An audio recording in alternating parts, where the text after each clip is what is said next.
Good afternoon. I wanted to provide a quick update on the search and rescue case with Austin Stefanos and Perry Cohen. So just to recap, on Friday mid-afternoon, early afternoon, we know they departed Jupiter Inlet on a 19-foot pleasure craft, went offshore. The Coast Guard was initially notified late afternoon, about 5 o'clock, that they were overdue. So we immediately went into search planning efforts and started to saturate the area with all available resources as we could. So as most of you know, yesterday we did locate the 19-foot pleasure craft that was capsized. It was approximately 67 nautical miles to the east of St. Augustine.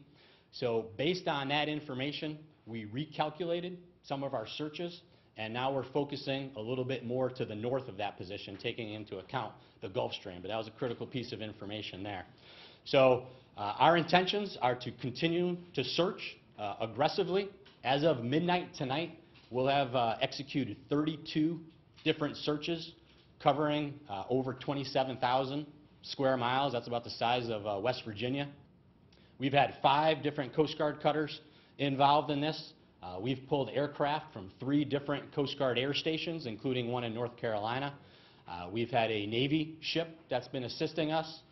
Customs and Border Protection aircraft have provided assistance. Fish and Wildlife, local Florida Fish and Wildlife Commission have assisted, as well as Palm Beach Sheriff's Office. So it's been an all-hands-on-deck type effort. We will continue to search aggressively. We'll reevaluate our efforts every day as we move forward. And one thing I'd certainly like to note is the Coast Guard dedicates its best efforts to every search and rescue case. This case certainly hits home. I have a 13-year-old and a 14-year-old son at home, so this resonates obviously with me, and I can empathize with the families that are involved.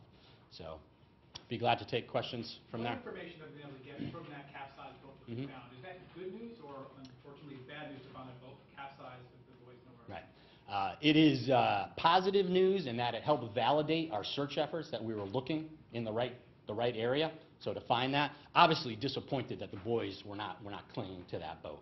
But what it did do is it helped us validate our search efforts, and now we can recalculate some of the drift analysis that we were doing, taking into account wind, seas, current, and recalculate those search efforts. When you say there are 32 searches, what exactly do you mean 30? Can you explain exactly what Yep. each search entails? Yeah, 32 different searches. 20 of those were for aviation assets, 12 were for surface assets. And that indicates each one varies in length and distance based on the type of asset that was involved. But each search pattern is calculated specifically on where we think the boat and now the boys may be. So working on a grid pattern?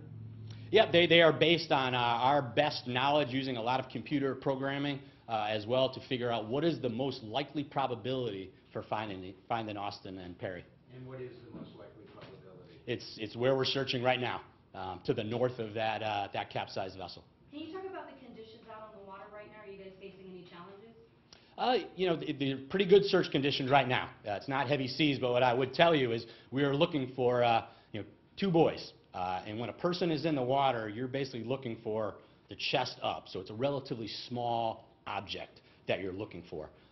It's complicated by wave action. Anyone who's been on the water, you know the water's continually moving. There's things called white caps, little white areas on the ocean that make it hard to see just about anything. So it's a challenging environment. We're going to keep searching aggressively, but it's a challenging environment. So given that, how do you stay optimistic?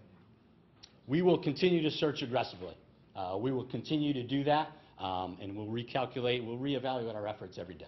I know you guys have been speaking closely with the family, and I know you guys have been speaking closely with the family, trying to find out maybe what was on the boat at the time. Have you guys been able, since this morning, to figure out what was on the boat? I know that they found a life vest and the cover was off, so is there any idea as to, or any indication that maybe they could have a life vest with them? I mean, is there anything, any clues that you were able to take from that? So first, we are in contact with the family. We had people who work for me visited with the family today. They updated them on our search plans and what our future efforts are.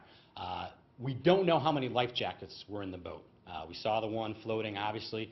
We are hopeful that maybe they both have life jackets on. We do always try to emphasize anyone who goes on the water to make sure you have the proper safety equipment. Life jackets, a radio to contact people, flares, other type of search and rescue type life-saving equipment. So we always continually emphasize that. So we're not exactly sure what other material they may have had, but we're certainly hopeful they had life jackets. Have you had a similar case of, people being missing for 3 days in the water, just floating and having been found alive? Sure. I mean, we execute a lot of search and rescue cases every year, and people can survive in the water. It's relatively warm, but again, it's a dangerous environment, and there's only so long you could stay in the water, especially without a boat to float on. How long can you survive in the water? Yeah. We go by survivability tables, and in a warm water, you can survive for quite a few days. 3, 4? So it's 4 to 5 days is in these conditions. What about Good time for two water? questions. Yeah. Two questions. Did you find anything on that boat or a condition of the boat itself that would explain why it capsized, why they were no longer on the boat, what might have happened to them? We don't know why they capsized. The engine cowling was removed from the engine. Could indicate maybe they were disabled and they were trying to work on that engine, but we really don't know. Do you know if the boys had proper boating training and if there were any licensing issues or anything Yeah. like that? No, not that, I don't know, what their real experience was, other than we know they left Jupiter Inlet at a certain time and went offshore to fish.